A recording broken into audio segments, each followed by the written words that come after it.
Hello everyone, আমার নাম বাপি দাস আর তোমরা দেখছো লাইফ চেঞ্জিং। আজকের আমাদের আলোচ্য বিষয় হচ্ছে চক্রবৃদ্ধি সুদ অর্থাৎ কম্পাউন্ড কম্পাউন্ড ইন্টারেস্ট। ঠিক আছে, তো এটি মাধ্যমিকের সবচেয়ে একটি গুরুত্বপূর্ণ একটি চ্যাপ্টার। এখান থেকে তোমাদের অনেক নাম্বার এসে থাকে, প্রায় 5 নাম্বার এসে থাকে। 5 নাম্বার একটা লং প্রশ্ন এসে থাকে, আবার শর্ট প্রশ্ন এসে থাকে। তো মনোযোগ সহকারে তোমরা দেখবে, একদম লাস্ট অবধি দেখবে। খুব সহজ মাধ্যমে আমি তোমাদেরকে শিখিয়ে দেবো কিভাবে চক্রবৃদ্ধি সুদ নির্ণয় করতে হয়। ভালো লাগলে অবশ্যই আমার চ্যানেলটি সাবস্ক্রাইব করবেন, লাইক করবেন, শেয়ার করবেন তোমাদের বন্ধুদের মধ্যে। চলো তাহলে আজকে শুরু করা যাক। দেখো, কম্পাউন্ড ইন্টারেস্ট, চক্রবৃদ্ধি সুদ। দেখো, চক্রবৃদ্ধি সুদ সম্পর্কে কিছু আলোচনা করি। সবচেয়ে প্রথমে চক্রবৃদ্ধি সুদ কি। সাপোজ ধরে নাও তুমি কি করলে, তুমি ধরো ব্যাংকে ধরো 1000 টাকা তুমি জমা রাখলে। ঠিক আছে, 1000 টাকা জমা রাখলে 1 বছর পর তোমার ইন্টারেস্ট মানে অর্থাৎ সুদ 100 টাকা হয়েছে, অর্থাৎ 100 টাকা তোমার সুদ বেড়েছে। তাহলে 1 বছর পর তোমার যে টাকাটা সুদ বাড়বে সেই টাকাটা তোমার আসলের সাথে যোগ হয়ে যাবে। অর্থাৎ কি হবে, ধরো তুমি 1000 টাকা তো রেখেছো, এই 1000 টাকাটা তোমার 1 বছর পর কি হয়ে গেল, 1100 টাকা হয়ে গেল। এরপর তুমি নেক্সট পরের বছর কি হবে, 1100 টাকার সুদ পাবে। বুঝতে পেরেছো? ধরো 1100 টাকা সুদ বেড়ে হলো তোমার 150 টাকা।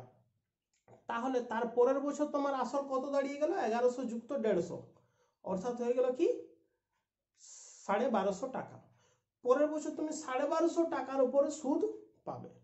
বুঝতে পেরেছো? তো এইভাবে যে বৃদ্ধি হচ্ছে এটি হচ্ছে চক্রবৃদ্ধি সুদ। তো চক্রবৃদ্ধি সুদের আমাদের নিয়মটা সব জায়গায় একটু মনে রাখবো, তাহলে কিন্তু খুব ইজিলি অঙ্কটা করতে পারবো। দেখে নাও নিয়মটা কি।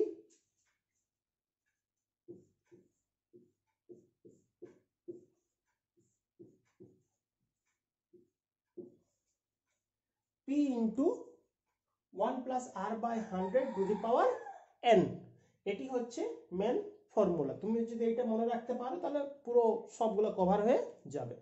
এটা কিন্তু একটাই মনে রাখবে, চক্রবৃদ্ধি। এটা হচ্ছে চক্রবৃদ্ধি, অর্থাৎ সুদে মূলে তোমার যে টাকাটা হবে সেইটি হবে এটা, অর্থাৎ চক্রবৃদ্ধি।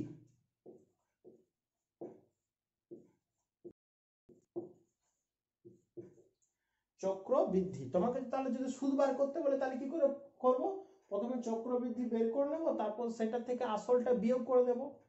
আসল মানে কি পি, পিটা তখন বিয়োগ করে দেব। বুঝতে পেরেছো? দেখো এখানে লিখে দিচ্ছি কোনটা কি।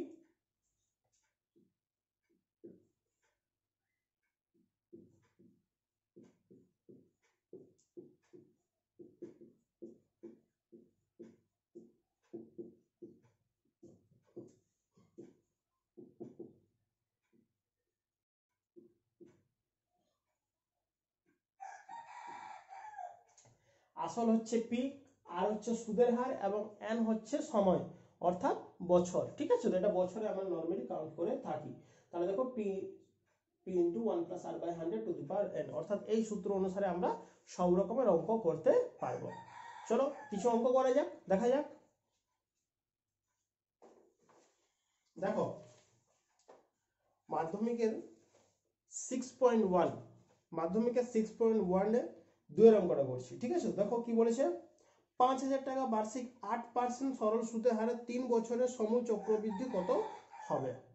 অর্থাৎ দেখো আমাদের কি দিয়েছে, সময় দিয়ে দিয়েছে, সবই দেওয়া আছে, আসল দেওয়া আছে। আসল কত দেওয়া আছে দেখো তো, আসল দেওয়া আছে 5000, আসল দেওয়া আছে 5000। সুদের হার কত দেওয়া আছে দেখো তো, সুদের হার দেওয়া আছে 8%, আর কি দেওয়া আছে সময়, সময় দেখো তো কত দেওয়া আছে 3 বছর। দেখো বুঝতে পেরেছো? দেখো এগুলি দেওয়া আছে, তাহলে কি করব, এখানে পুট করে দেব, তাহলে অ্যান্সার হয়ে যাবে। আসলের জায়গায় এই আসলে মানটা লিখবো,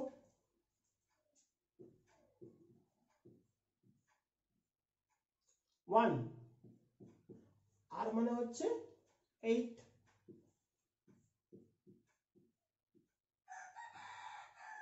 টাইম হচ্ছে 3। বুঝতে পেরেছো? দেখো এটি শর্টকাট একটা প্রসেস হচ্ছে কি, দেখো 1 প্লাস 8/100, এটা দেখো যোগ করলে আমাদের কত আসবে 108। দেখো এখানে কিছু না মানে কি আছে 1 আছে, 1 আর 100 লসাগু করলে 100, 100 কে 1 দিয়ে ভাগ করলে কত হবে, 100 কে 1 দিয়ে ভাগ করলে তোমার হবে 100, 100 এর সঙ্গে 100 গুণ করলে 100 প্লাস 100 কে 100 দিয়ে ভাগ। দেখো সাইডে আমি এই যোগটা করে দিচ্ছি না, কেন করে দিচ্ছি, কারণ প্রথমবারে জাস্ট মনে রাখবে, তারপরে বারে ওগুলা আর করার প্রয়োজন হবে না, তোমরা মুখে মুখে করতে পেরে যাবে। দেখো লসাগু হলো 100, 1 কে 100 দিয়ে ভাগ করলে 100, 100 এর সঙ্গে 100 1 গুণ করলে 100 যুক্ত 100 কে 100 দিয়ে ভাগ করলে 1, 1 এর সাথে 8 গুণ করলে এই হ্যাঁ গুণ করলে 8, এটা সমান সমান কত হচ্ছে 108/100। তাহলে একটা জিনিস মনে রাখবে, তোমরা যখন এই যোগটা করবে না, যদি যোগ থাকে তখন কি হবে 100 যুক্ত এখানে যত থাকবে সেটা যোগ করলেই হয়ে যাবে।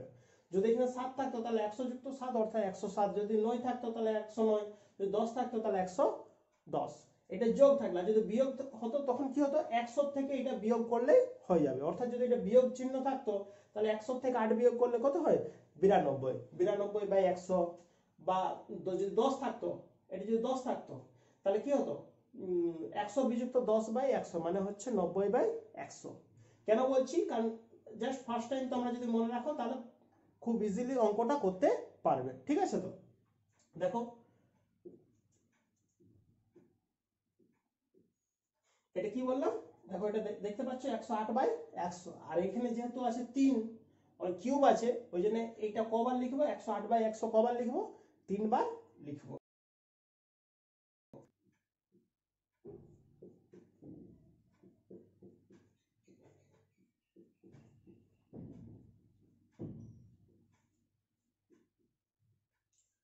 ঠিক আছে। তো এই দেখো দুটো শূন্য কাটলো, একটা শূন্য কাটলো, ঠিক আছে। এরপর দেখো এটার সঙ্গে এটা কাটাকাটি যাবে, কিন্তু আমরা কাটাকাটি করব না। কাটাকাটি না করলে আমাদের অঙ্কটা আরো সুবিধা হবে। কিভাবে সুবিধা হবে, উপরের সবকটা গুণ করব, অর্থাৎ কি 108 গুণিত 108 গুণিত 108 গুণিত 5,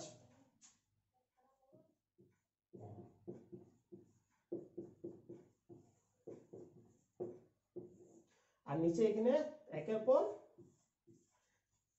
3টা শূন্য আছে। তো দেখো এইটার সঙ্গে এটা গুণ করব, তার সঙ্গে এটা গুণ করব, তার সঙ্গে এটা গুণ করব, গুণ করে যত হবে 3টার আগে দশমিক বস করে দেব, তাহলে আমাদের অঙ্কটা খুব ইজিলি অঙ্কটা হয়ে যাবে। বুঝতে পেরেছো? তো এটা আমার বেরালো কিন্তু চক্রবৃদ্ধি বেরাবে, এটা আমার কি বেরোবে চক্রবৃদ্ধি। এবার তোমার যদি সুদটা বার করতে বলতো তখন এটা যত বেরোবে তার সঙ্গে আবার 5000 টাকা কি করব বিয়োগ করব, তাহলে আমাদের সুদটা পেয়ে যাব। বুঝতে পেরেছো? দেখো আমি কিন্তু, তোমরা চেষ্টা করবে কোনো অঙ্কে তোমরা এরকম গুণটা করে দিও না, মানে কাটাকাটি করে দিও না, যদি নিচে শূন্য থাকে। তো কাটাকাটি করলে তোমাদের নিজেদের প্রবলেম হবে, টাইম লাগবে। এইভাবে করলে তোমাদের খুব ইজিলি হয়ে যাবে। এই এগুলো গুণ করে নিয়ে তারপর এটা দিয়ে ভাগ। বুঝতে পেরেছো? এটা তাহলে করে নেবে, ঠিক আছে। তো আমি নেক্সট পরের অঙ্ক চলে যাচ্ছি, যেগুলো তোমাদের খুব ইম্পর্টেন্ট।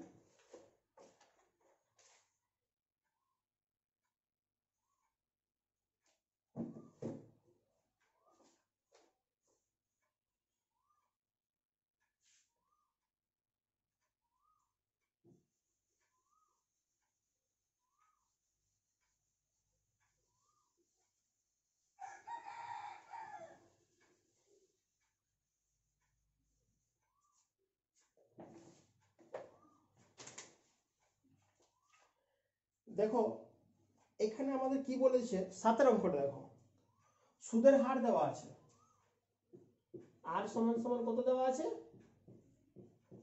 10%, ঠিক আছে। তো আর কি দেওয়া আছে, সময় দেওয়া আছে 3 বছর, ঠিক আছে। তো আর কি দেওয়া আছে, সুদটা দেওয়া আছে,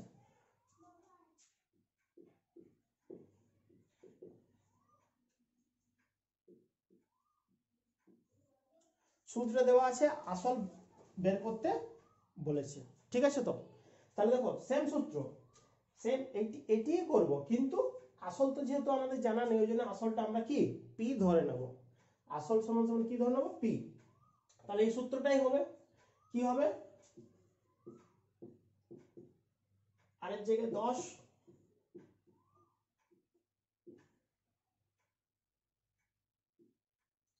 এটা আমার কি বেরোলো, এটা আমার বেরিয়ে গেল সুদে মূলে, অর্থাৎ চক্রবৃদ্ধি, ঠিক আছে তো, সমূল চক্রবৃদ্ধি অ্যাকচুয়ালি সুদে মূলে বেরিয়ে গেল। এখান থেকে যদি আমরা আসলটা বিয়োগ করি তাহলে কি পেয়ে যাব, সুদ পেয়ে যাব। তাহলে কি পেয়ে যাব, সুদ। এটি হয়ে গেল আমাদের সুদ, কারণ কি মাইনাস পি, অর্থাৎ আসলটা বিয়োগ করলাম। দেখো প্রশ্নানুসারে এইটা তো পুরোটা সুদ হয়ে গেল, এবার প্রশ্নানুসারে এইটা সমান সমান কি হবে, 2648। বুঝতে পেরেছো তো? দেখো অঙ্কটা কি হবে, দেখো এই শূন্য কেটে দাও, শূন্য থাকলে কেটে দিতে পারো, ইজিলি হবে। দেখো এটা যোগ করলে কত হবে, 10 আর 1 11। বুঝতে পেরেছো তো? 10 আর 1 11, যেরকম এখানে কত ছিল 100 প্লাস 8, ঠিক সেরকম নিচে 10 আছে, 10 প্লাস 1 সমান 11/10। ঠিক আছে,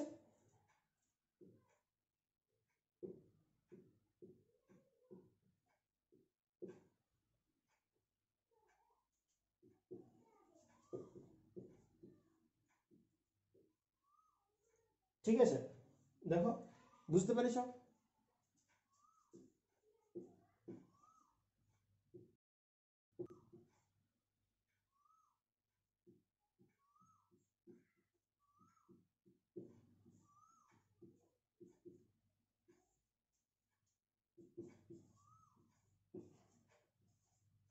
পিটা কমন নিলাম, এই দুটো থেকে পি কমন নিলাম, আর এটাকে ভেঙে লিখে দিয়েছি, আর পিটা কমন নিয়েছি, ওই জন্য কি হয়ে গেছে, এখানে -1 হয়ে গেছে।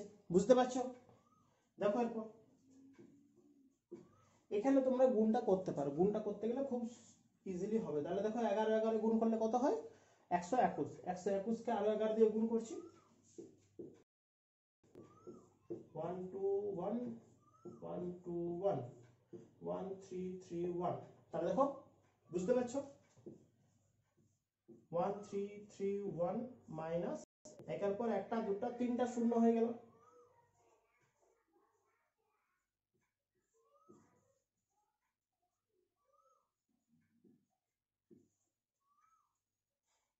সরি, এটা 8 বটে না,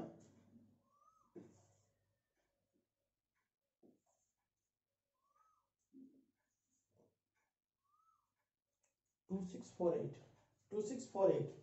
দেখো বুঝতে পেরেছো?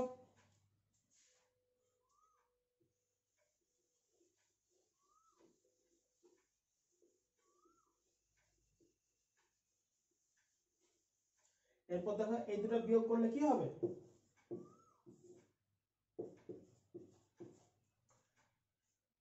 নিচে আছে 1000, তাহলে এটা 1000 কে 1000 দিয়ে ভাগ করলে 1, একের সাথে এটা গুণ করলে কি হয়ে যাবে, এটি হবে মাইনাস 1000 গুণিত 1 হয়ে যাবে।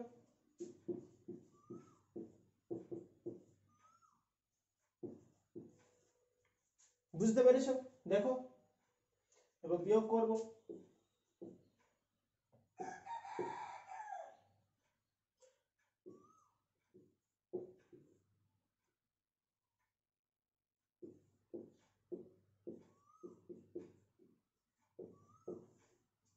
দেখো বিয়োগ করলে 331 আর নিচে 1000, এটার সাথে এটা গুণ হয়ে যাবে।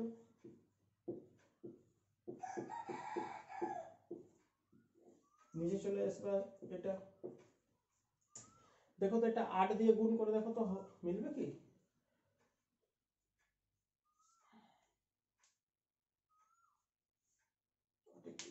হ্যাঁ 8 দিয়ে গুণ করে দেখো। দেখো এইগুলা মনে রাখবে, সবগুলো তোমার এইসব অঙ্কগুলো নর্মালি কাটাকাটিও হয়ে যাবে, এটা মাথায় রাখবে।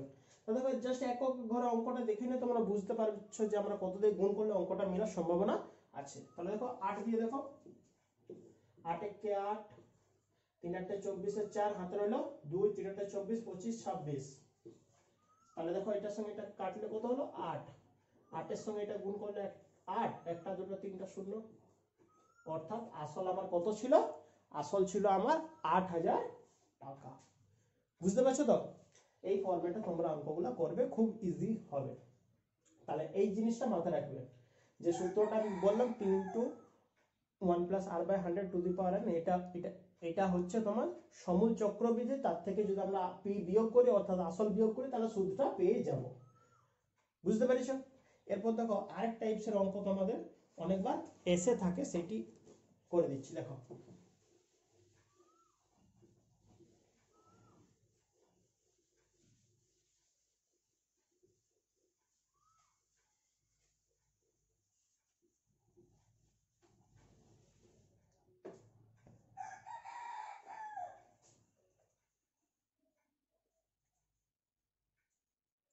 দেখো কি বলেছে এখানে,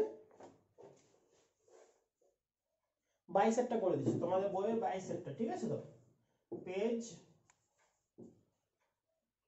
113, 113 পেজে 22। দেখো কি দেওয়া আছে, চক্রবৃদ্ধি আসল দেওয়া আছে। আসল কত? দেখো পি দেওয়া আছে 10000। এই দেখো আসল দেওয়া আছে, টাইম দেওয়া আছে n 2 বছর। আর কি দেওয়া আছে, সমূল চক্রবৃদ্ধিটা দেওয়া আছে। সমূল চক্রবৃদ্ধি কত দেওয়া আছে,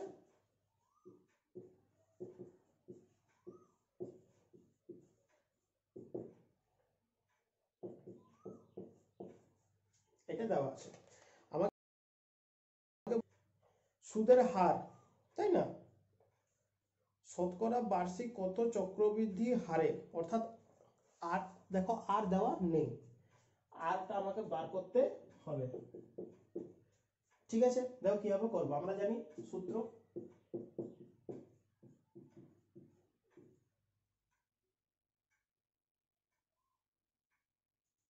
তাই তো? এইটা সমান সমান দেখো, এটা তো হচ্ছে চক্রবৃদ্ধি, এটা সমান সমান কত দেওয়া আছে, 12100। ঠিক আছে, দেখো দেখো মানগুলো সব লিখছি।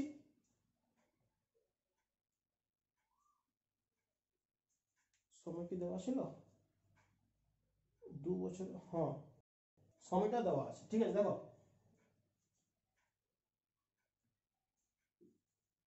বা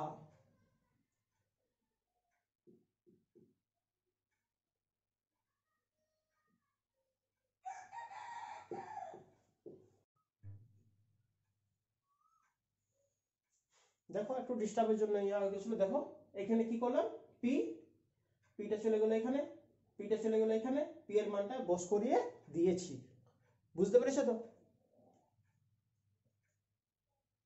এই দেখো দুটো শূন্য কেটে গেল।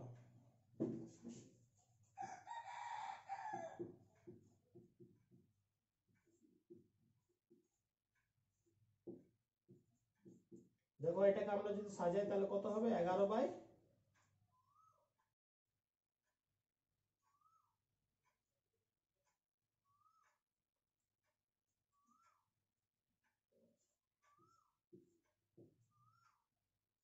দেখতে পেয়েছো, 11/10। ঠিক আছে, তাহলে এখান থেকে আমরা কি করতে পারি,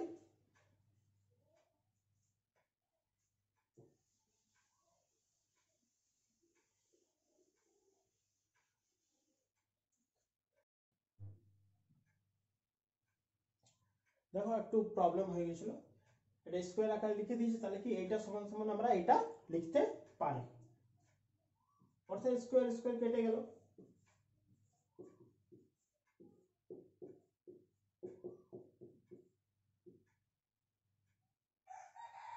ঠিক আছে, এরপর দেখো এই শূন্য কেটে গেল।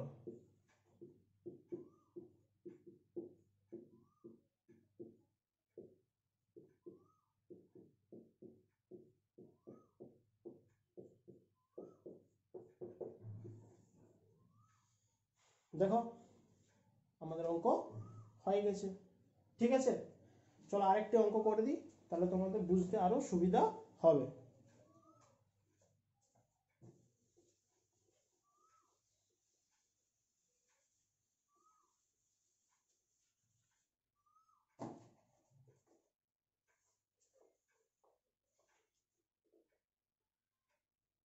একটা দেখো কি দেওয়া আছে, সুদের হার আর দেওয়া আছে 10%, আসল দেওয়া আছে পি সমান সমান 5000 সরি 50,000 আর চক্রবৃদ্ধির সূত্র দেওয়া আছে মানে সমূল চক্রবৃদ্ধি দেওয়া আছে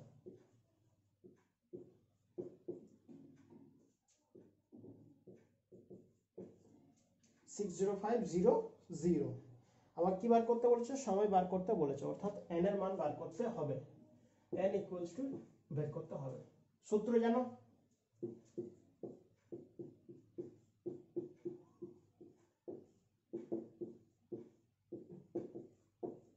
এটা আমাদের দেওয়া আছে তাই না কি করব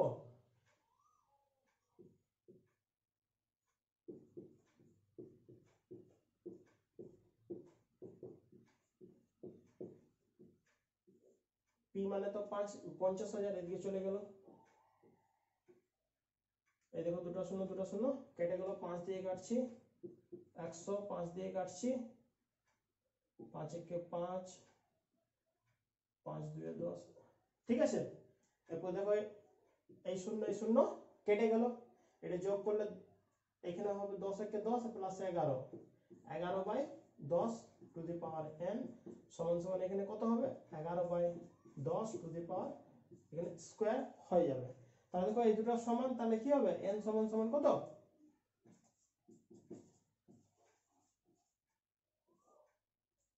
n ইকুয়ালস টু 2 বছর দেখো বুঝতে পেরেছো